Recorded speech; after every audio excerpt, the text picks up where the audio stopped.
Now, the Finance Minister, Kenneth Ofori-Atta, says the NDC's opposition to the e-levy is misplaced and has been questioning their resistance to the 1.75% tax, which government says will accrue some 6.9 billion cedis to the state.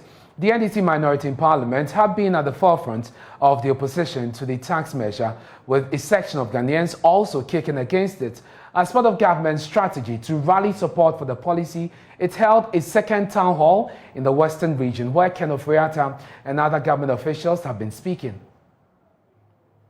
So I think the NDC stance about not having e-levy may be misplaced, but it's not because they are not patriotic. But when we do the numbers, you realize that really we are at a point in our nation's history where we need to do things differently, to be able to cross the issues that are confronting us with regards to youth employment, which affects all of us and really goes to the dignity of our people who are home, the issue of our debt, so that we can start mobilizing our own resources.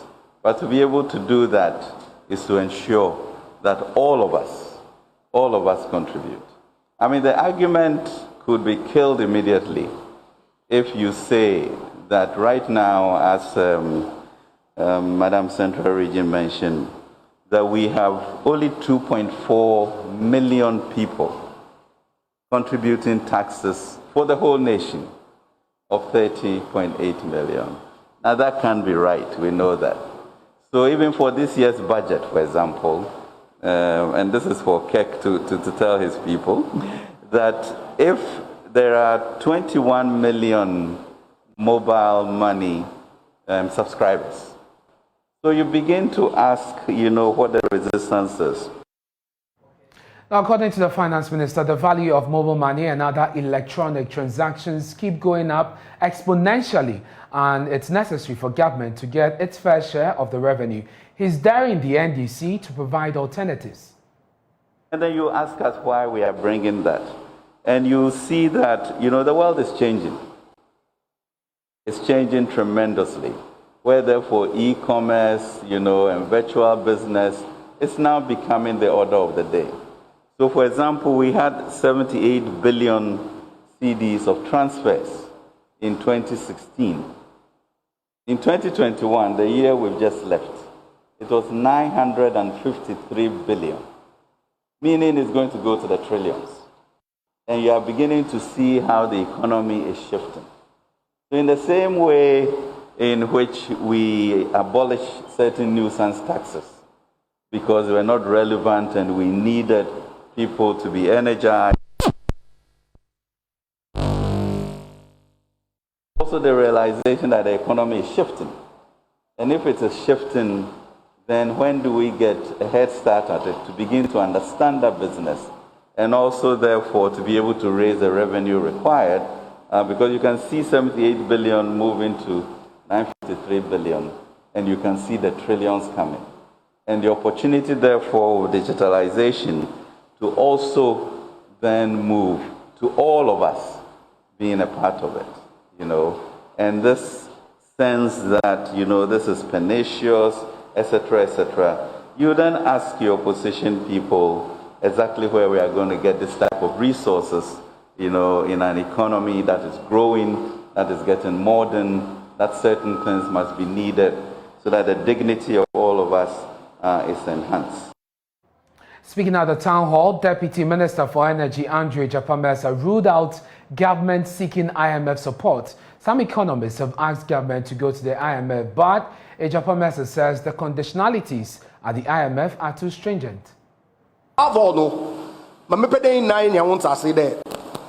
Ghana no kan ko nimpuntu oginei na yenisem nti say na ye pen money ni ya obi bakada o na onko IMF well ebotum akwa IMF now going to the IMF no jono the easiest option or available na either for phone na ring IMF for the one brother support na yentumi yeah but IMF yakọ solutions I wasn't made na yenim catch there, cut public sector expenditure, social investments, reduce, public sector wage bill, reduce it, and increase revenue. Or your bossa debt no able to account.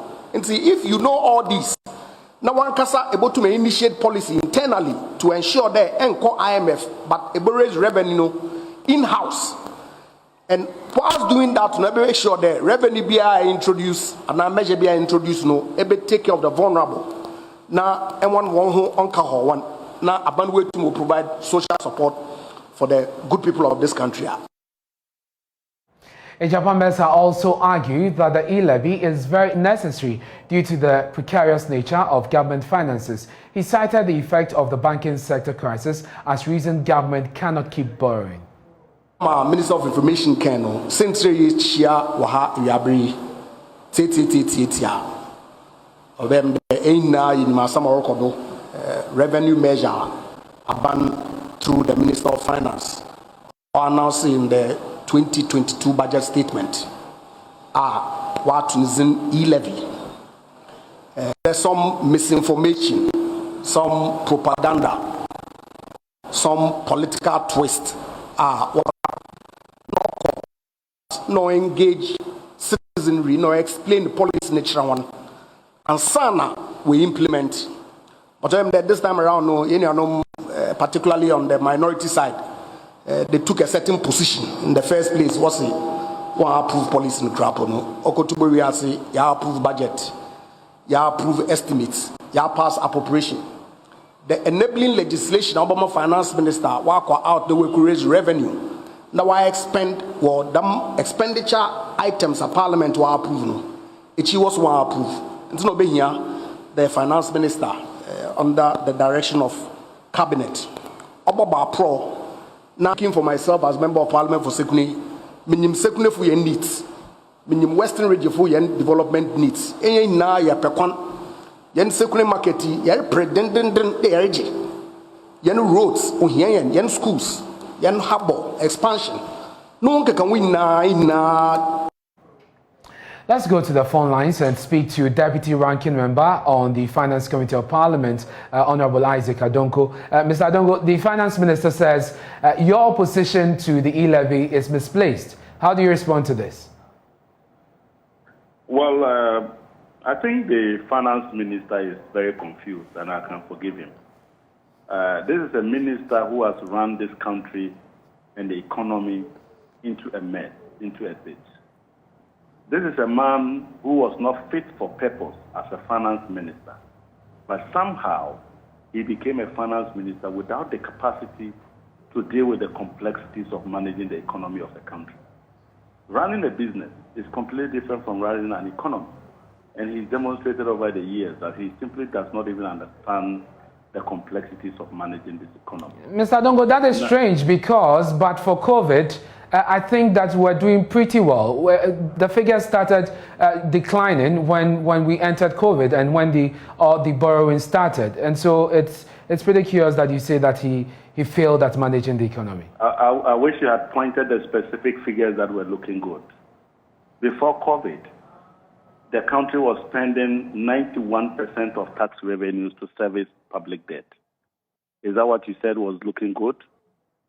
Before COVID, we had a situation where the economy was struggling to pay compensation and pay interest costs and still leave something to pay for statutory funds, such as common fund, national health insurance, and all of that. Before COVID, we had an economy that was doing a deficit of 7.7% as they reported to IMF when they needed to borrow. Before COVID, we were doing a negative primary balance of about 4% of GDP, which technically meant that we were borrowing to finance our interest costs. Before COVID, we had an economy that was struggling to provide relief to very basic needs of our country. Before COVID, we had an economy that was struggling to meet the same level of expenditure on infrastructure in terms of capital expenditure to GDP way back in 2016, almost 3 years after inheriting government. Which are the numbers you are referring to? Before COVID, we had a situation where investors were beginning to lose faith in our economy. So COVID only came to rescue them because they thought that they could now use COVID to basically cloud the judgment of Ghanaians on the mismanagement of the economy. But let me ask you a very basic question. Take a closer look at our neighbors, Benin, Togo, Nigeria, Cote d'Ivoire, Burkina Faso. None of them did above 6% of deficit, even under COVID. But under COVID, we did double digits of 15% deficit. As we speak today, in the 2020 year, none of those countries that I have mentioned to you did beyond 5% of deficit. We did a double digit of 12.1%. So it is not about COVID. It's about a group of people who have actually launched an attack on the public purse for purposes known to them. And we have come to a point where they've messed the economy. The economy is in doldrums, and the economy is struggling to survive. And is that why you are calling? Is that why you are calling for the dismissal of the finance minister? Would that be the solution? The finance minister, never. I'm saying he is not even fit for that purpose. And it was a big mistake, if not informed by nepotism, and the president wanting to give the public purse to his own nephew and cousins. I cannot see how any serious country would put Ken Ofori-Atta in there as the finance minister. Mr. Adongo, is it safe? Yes, is it safe, I beg your pardon, just briefly, is it safe to say that you still have not reached a compromise on this E-Levy consultation that the finance minister isn't backing on? What is the compromise? Listen, the E-Levy bill is in Parliament. Is that not it? That is so. When a bill comes to Parliament, is it still in the hands of the executive? So you don't have a bill. Last Friday, when you attempted to deal with E-Levy, you did not bring a new bill to withdraw the old bill. You still wanted to pursue the old bill. So you are going around doing town hall to discuss what bill? The bill that is outside of your hands and it is not the property of Parliament. How can you be consulting on behalf of Parliament? Parliament should be the one consulting and engaging and picking memoranda from the people of Ghana to inform the improvement of the law. Because that bill is outside of the hands of government. So I said this government is completely confused. You brought a budget on the 17th of November 2021. It was clear from day one that your major policy, which is the electronic levy, was going to be resisted, and we made it clear we didn't like it. It's been 2 months. We are just 10 days away from 3 months, and you are roaming around the streets of Takoradi saying that you are consulting. On what? 3 months? You never knew that this was a major policy that you needed to implement and to get it through? In any case, why are you saying that the minority is resisting it? We have 137 members. They have 138 members. The people of Ghana gave more powers to MPP in Parliament than they gave to the NDC. How come they are struggling to get the commitment of their members to push a government policy? Oh, but Mr. Adongo, we know the dynamics there. The unavailability of the speaker changes all of that, and we've seen that play out. The speaker, the day when they started yobbing everywhere that they will pass it, the very day will keep.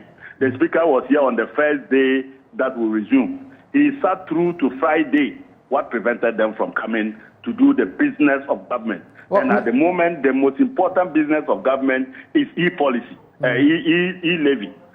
Well, Mr. Adongo, we'll leave it here for now. I'm grateful that you could join us. We'll see what happens after the consultations that is going around the country, led by the Information Ministry and the Finance Ministry.